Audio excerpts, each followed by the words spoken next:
রাজ্যের তথা বীরভূম জেলার অন্যতম জনপ্রিয় পর্যটন কেন্দ্র বামদেবের সিদ্ধপীঠ তীর্থভূমি তারাপীঠ সারা বছরই এখানে পর্যটকদের ভিড় লেগেই থাকে।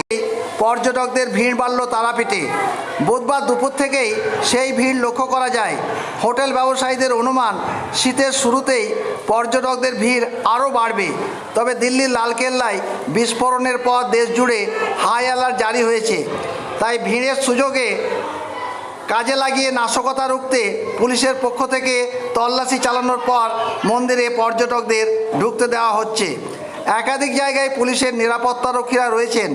এর পাশাপাশি মন্দির কমিটির তরফ থেকেও অতিরিক্ত নিরাপত্তারক্ষী নিয়োগ করা হয়েছে।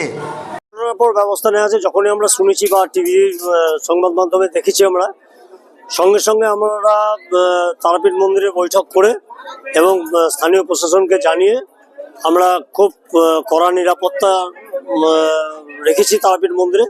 মানে যে কেউ মানে যত বড়ই সে ব্যক্তি হোক, আমরা টোটাল তাকে আমরা চেক করব, হ্যাঁ, যাতে আমরা কোনো রকমের অপ্রীতিকর ঘটনা আমাদের তারাপীঠ মন্দিরে না ঘটে।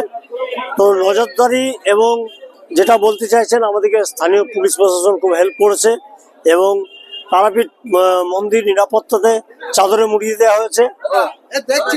তো সেই জায়গায় দাঁড়িয়ে আর একটা কথা বলবো আমি, যে তারাপীঠে যে দোকানদারগুলো আছে, সেই দোকানদারদের কাছে আমার হাত জোর করে নিবেদন যে আপনাদের দোকানে অনেক সময় ব্যাগ দেখা যায় যে বাইরের লোক এসে ব্যাগ রেখে চলে যাচ্ছে।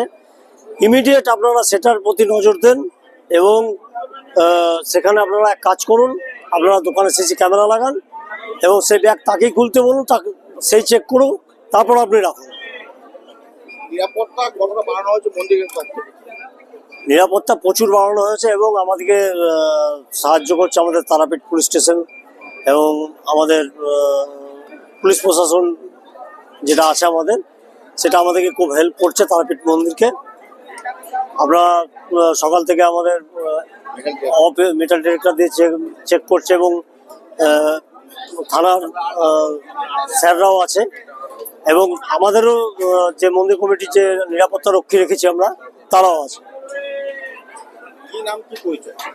আমার নাম হচ্ছে তারকনাথ রায়। আমি মন্দির কমিটির একজন সদস্য এবং মূল সেবায়িত তারাপীঠ মন্দির।